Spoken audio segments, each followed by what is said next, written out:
Passage comes from Psalm 52. If you want to turn in your Pew Bible, that's page number 405.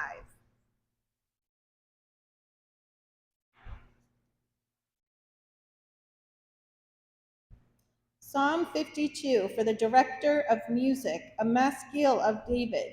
When Doeg the Edomite had gone to Saul and told him, David has gone to the house of Ahimelech. Why do you boast of evil, you mighty man? Why do you boast all day long? You who are disgrace in the eyes of God, your tongue plots destruction. It is like a sharpened razor, you who practice deceit. You love evil rather than good, falsehood rather than speaking the truth. You love every harmful word, oh, you deceitful tongue. Surely God will bring you down to everlasting ruin. He will snatch you up and tear you from your tent. He will uproot you from the land of the living. The righteous will see and fear. They will laugh at him, saying, Here now is the man who did not make God his stronghold, but trusted in his great wealth and grew strong by destroying others. But I am like an olive tree, flourishing in the house of God. I trust in God's unfailing love forever and ever. I will praise you forever for what you have done. In your name I will hope, for your name is good. I will praise you in the presence of your saints. May we be blessed by this word this morning. Well, we've been talking this summer about the summer of Psalms and talking about how the Psalms are like songs. And the same way that there is a song for everything, there's pretty much a psalm about everything. And this is a psalm about betrayal. And I was kind of thinking about what are some songs that talk about betrayal. I mean, of course, a classic song is like a Jolene song, Please Don't Take My Man. You know, there's songs about betrayal from friends, by enemies, strangers, by romantic partners. Jolene is one of those. Another one is Bad Blood by Taylor Swift. A song about friends who betrayed a friend who betrayed their friend, and now they've got bad blood. I Heard It Through the Grapevine. That's a classic.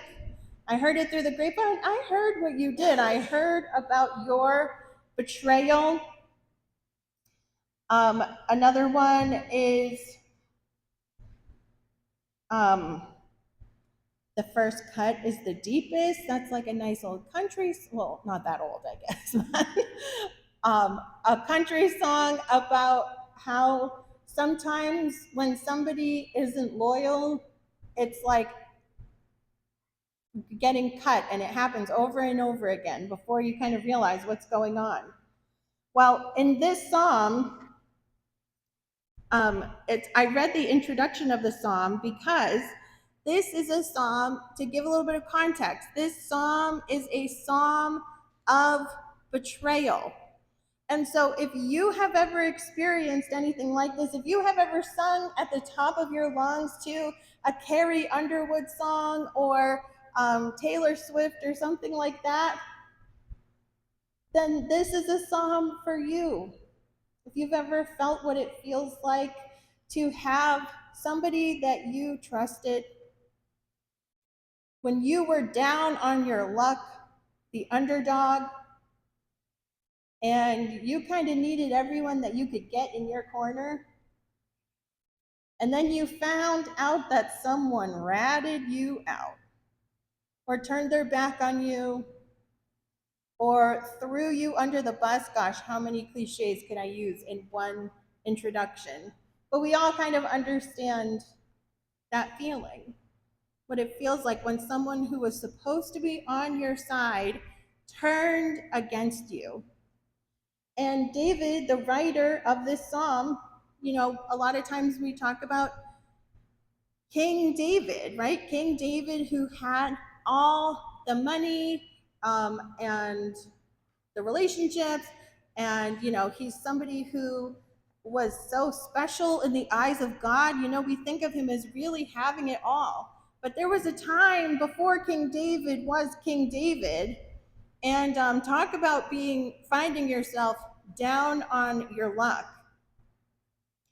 David had been chosen by God to be the one who was going to be the successor of Saul. So the next person who's going to be on the throne after King Saul. And he became an attendant to King Saul.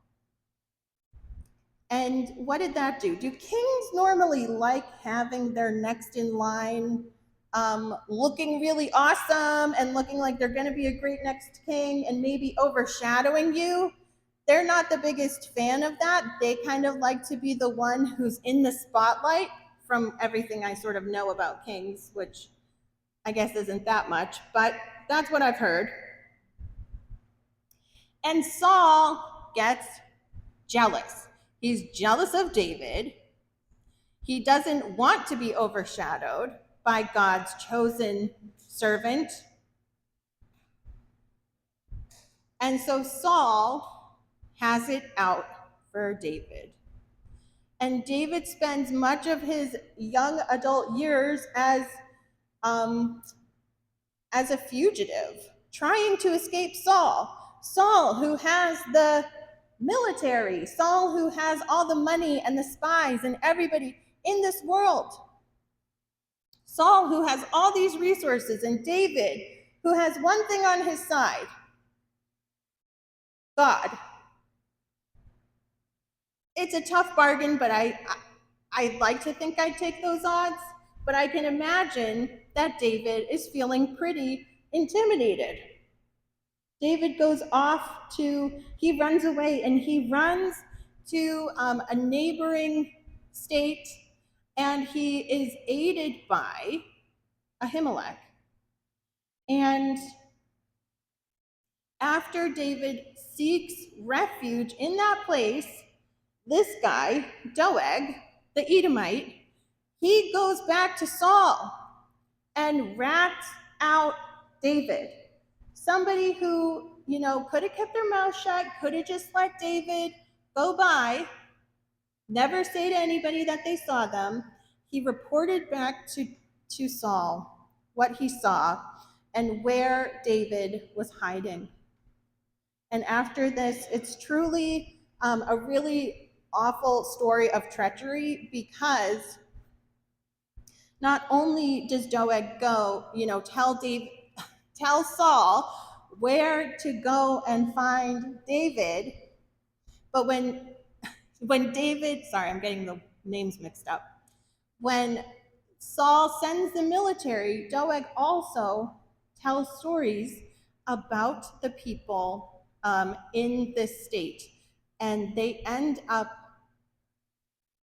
taking the armed forces and going in and murdering 85 of the priests in the house of Ahimelech, murdering the women and the children, and just carrying out some serious carnage.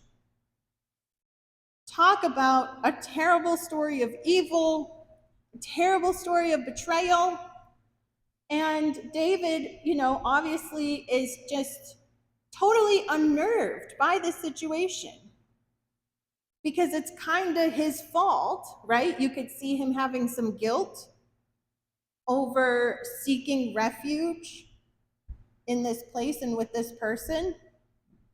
And now all of these people have been killed because David brought attention to them, because he sought help from them, and he put a target on their back.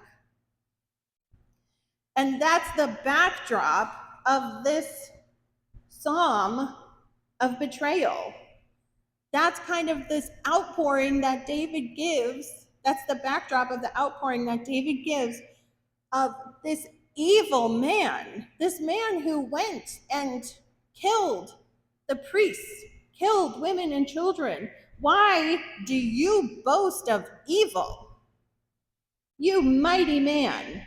Oh, you think you're so mighty. You can take Saul's army and go and kill innocent people just because they fed me? Why do you boast all day long, you who are a disgrace in the eyes of God? And the Bible likes to talk a lot about the power of the tongue. And this part says, your tongue plots destruction. He calls it a sharpened razor, something that tells deceit. And it really demonstrates to us the significance of the words that we say, the significance of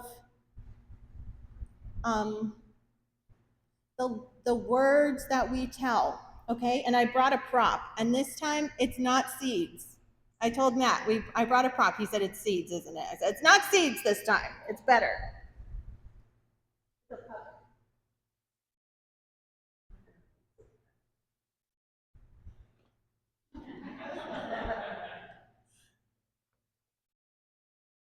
a little speech therapy prop.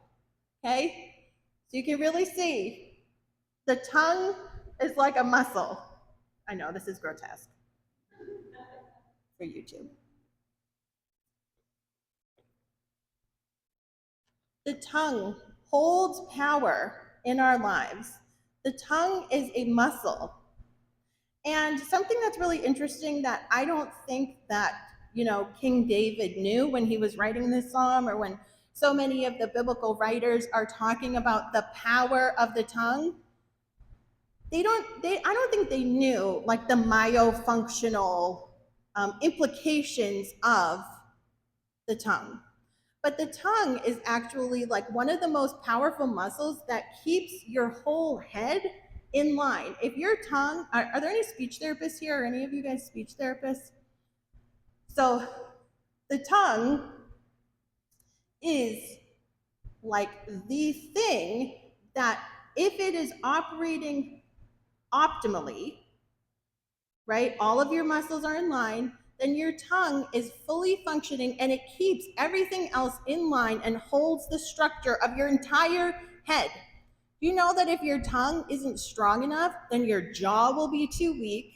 It could impact your airway and breathing. It can cause you to not be able to chew your food properly,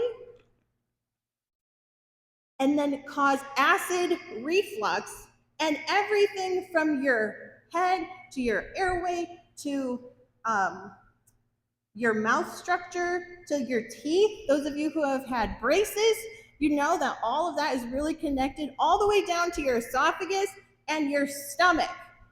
The tongue holds real power in our anatomy, but all the more in the words that we choose to speak, right? When we start with betrayal, starts with deceit.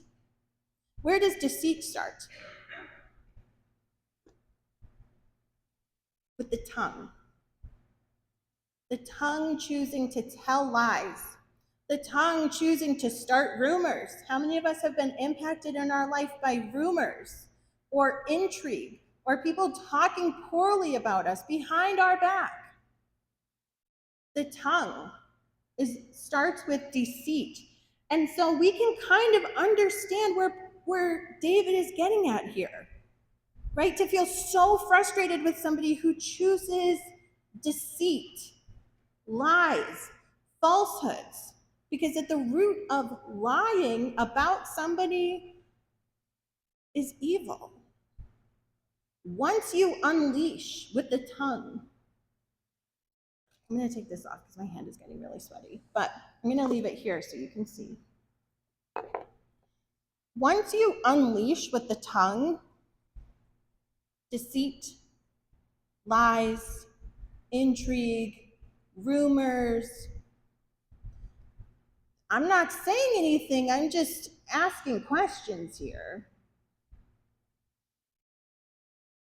It gets out of your hands. Once you unleash that into the world, You have introduced evil into the environment. And so you can't control what happens after that. In this context, Doeg went to King Saul and he exaggerated and lied about the situation that happened with the house of Ahimelech. And then he was the one who went and used that deceitfulness, used those falsehoods to then go back and cause such immense destruction. You love evil rather than good. You love to say falsehood rather than speaking the truth. Because the tongue can choose, can't it? The tongue chooses whether to form deceit or truth.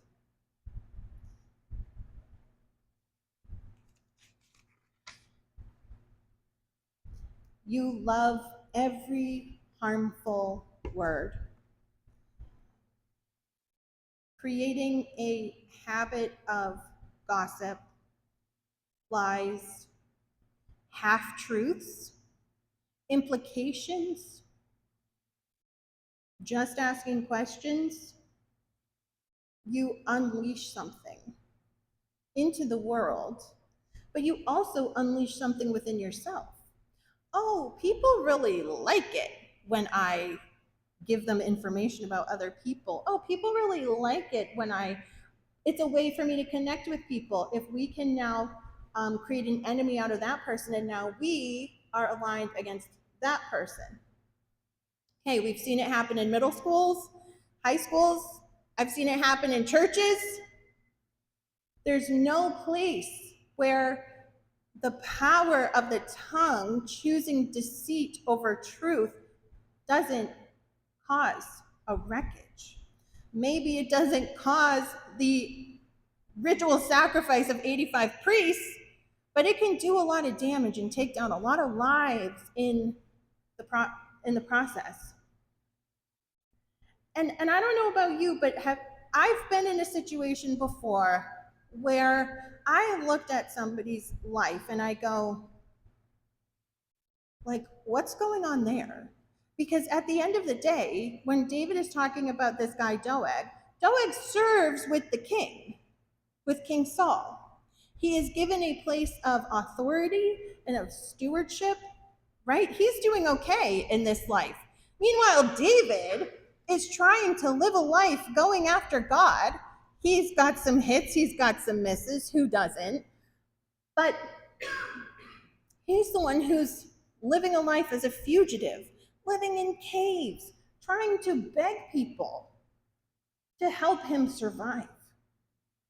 And in the process, he managed to get entire households wiped out. And I could imagine David sitting alone in one of these caves, writing this psalm, going, really? How come that guy is doing so much better than I am?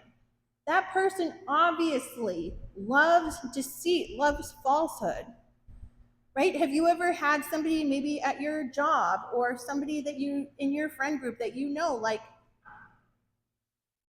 you're like, but I've seen them cut corners. I've seen them not do it the right way. And they seem to be the one who keeps getting rewarded. Right? Do you know what I'm talking about? Do you have somebody in your life that it doesn't have to be in your life, but somebody that you've seen before that you're like, they don't seem to be doing it God's way. How come they seem to be the one who's getting rewarded? Meanwhile, I'm the one who keeps falling down the rungs of the ladder of success. It's so frustrating. And I can kind of think that David is sort of in that mindset. And you can see this next stanza is a transitional stanza where he's first calling out the evil. He's name calling, he's pointing fingers, he's saying, you do this and you love evil and you hate this. And then you feel him like take a step back and go, okay, well, I'm not the one who has to judge you. Surely God will bring you down. Surely God will bring you down to everlasting ruin. He will snatch you up and he will tear you from your tent. He will uproot you from the land of the living. The righteous will see and fear. You will be made an example of. How many of us have done that? I did that literally last week, where I looked at this world, I looked at the leadership that we have around the globe. I go, what's going on here? Who's in charge here? And why are these people plotting and causing evil and destruction? I saw a statistic yesterday that said 85% of Palestinians right now are on the brink of starvation. That even if food were to make it through that's currently being blockaded, even if the food were to make it through, many of them still will not survive because the malnourishment has gone so deep. 85% of an entire people group, okay? That's unconscionable to me. There's politics, sure, but these are innocent human civilians. And it's crazy to watch this happen. I go, you love evil. You love it. You speak falsehood. You say deceit. And I said, God will judge. That's the pivot I made. God will judge. God is the one who is on the throne, not me. God is the one who oversees all of these things. I don't understand why sometimes people who plot evil get ahead. I don't. I do know that my judgment is not to say, okay, well, I'm going to start going their way. I'm still going to follow God's way. Because at the end of the day, the righteous will see and fear. They will laugh at the people, whether they're heads of state or, middle managers at Chipotle. It doesn't matter. People who choose evil to get ahead will never thrive and prosper at the end of the day. Because at the end of the day, what can I control? I can't control this cosmic justice. I can't. I can complain to God all we want about the people who seem to get ahead, even when they're choosing evil. I can trust that there is some sense in God's being as a just God, that there is a cosmic justice that happens. But in the midst of all of that, in the midst of evil, in the midst of betrayal, in the midst of rumors and lies, I am like an olive tree, flourishing in the house of God. I mean, these are anxious times for me, maybe for you. And it's easy to feel like a dried up old bug on the windowsill or something like that. And to picture ourselves in the midst of whatever anxieties we have, whether that's interpersonal stress, situations like this at work, global politics, national politics, whatever you want to choose. Bill Ricca politics. My goodness, I'm on the Facebook pages here. It gets wild. There is like some serious stuff going on. I am like an olive tree. I am flourishing even in the desert. I am flourishing in the house of God because I trust in God's unfailing love. What you do does not concern me. I trust in God's unfailing love. forever and ever. And I get to choose what I do with my tongue, and I will not be dragged down to evil and deceit and untruths. Do you know what I'm going to do? I will praise God forever and ever for what you have done. In your name I will hope, for your name is good. And I will praise you in the presence of the saints. We get to control what we do with our tongue, the words that we say. And guess what? What your tongue says shapes the entirety of who we are. It shapes the entirety of our worldview. So be careful what you do with it. Be careful what you say. Be careful when you stay silent.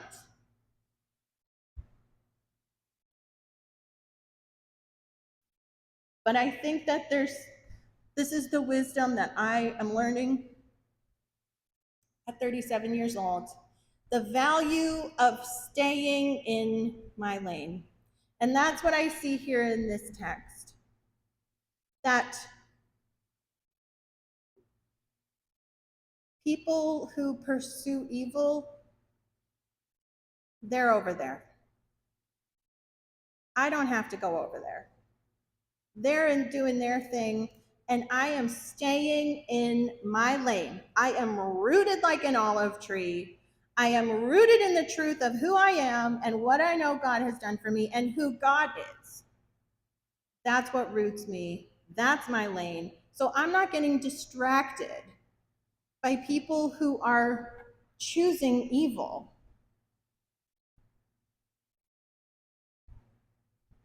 Does that evil affect us and the world? Yes, it does. So I don't think that it means that we never respond.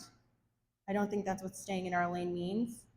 But I do think interpersonally, as we decide how we want to live our lives, how we want to conduct ourselves, saying, well, they got ahead because they did it this way. They cut corners, and that seems to be how people get ahead in this place. So I'm going to do that too. I don't think we want to do that. Staying in our lane, rooted as an olive tree, receiving God's love, and trusting that He is playing the long game and that His long game in the end brings about justice and goodness, and holding tight to that. These are these words that are thousands of years old, right? And in the midst of challenges and despair, we can still experience flourishing by being rooted in the truth of who God is and not being distracted by evil. So let's say a final closing hymn. Come Christians, join to sing hymn number 71. Stand.